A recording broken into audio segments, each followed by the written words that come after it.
suis promotrice d'une entreprise de fabrication et de vente de produits de ménage d'entretien. Je produis du javel, du savon liquide, le gel nettoyant vitre, le gel nettoyant WC, enfin plusieurs produits, l'acide muriatique, ainsi de suite. Alors, je suis en même temps vice-présidente de la MAF, Maison de la Femme Entrepreneur, qui est une association de femmes chefs d'entreprise qui aide à la promotion des femmes entrepreneurs. Donc, ma question est celle-ci. Elle se porte particulièrement sur la garantie, trois garanties, la garantie individuelle d'investissement, la garantie de trésorerie et la caution de garantie.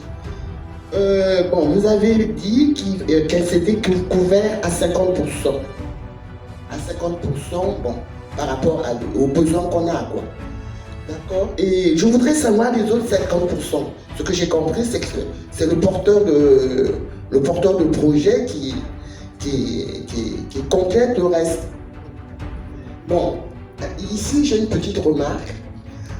Souvent les entreprises au Congo sont des entreprises qui n'ont pas de gros moyens financiers. Et quand on parle de 50% et qu'on veut faire un investissement de près de 600 millions, donc le reste revient à 50%, qui peut être de 50 millions, 100 millions, indépendamment du besoin qu'on a. Je trouve quand même que le montant à couvrir est un peu difficile à couvrir pour le promoteur. C'était ma question. Ces garanties-là. Merci. Merci beaucoup, madame. Eh bien, la première démarche pour vous que je vais vous conseiller, vous êtes dans un secteur d'activité, le produit que vous commercialisez, c'est un produit qui peut avoir des conséquences néfastes sur la santé de vos clients. Eh bien, je vais vous conseiller de vous faire accompagner déjà pour certifier votre produit s'il ne l'est pas déjà par la CONOC ou d'autres structures.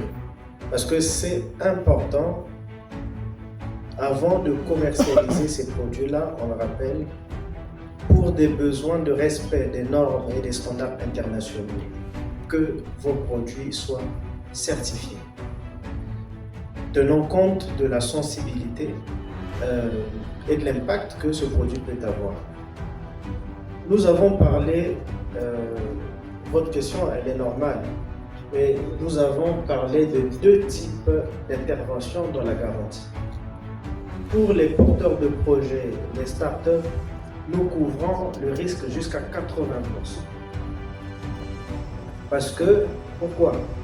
Ce sont ces catégories-là qui sont les plus vulnérables, les plus difficiles à accéder au financement au niveau des banques et des microfinances.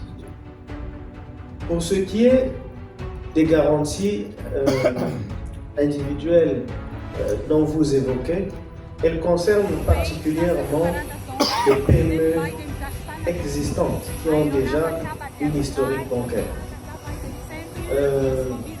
Nous avons accompagné une entreprise, Citec Congo, qui est dans le domaine de l'informatique.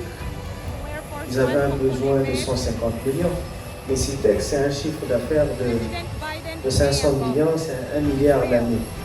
Donc vous voyez qu'ils ont déjà assez de revenus pour pouvoir couvrir le risque qui n'est pas couvert par le FIDA.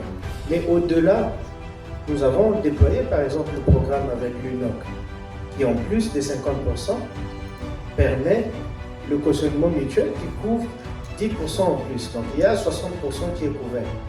Mais aussi, au cas par cas, nous pouvons accompagner au-delà des 50%, mais d'un côté à travers la garantie de portefeuille et de l'autre à travers la garantie individuelle.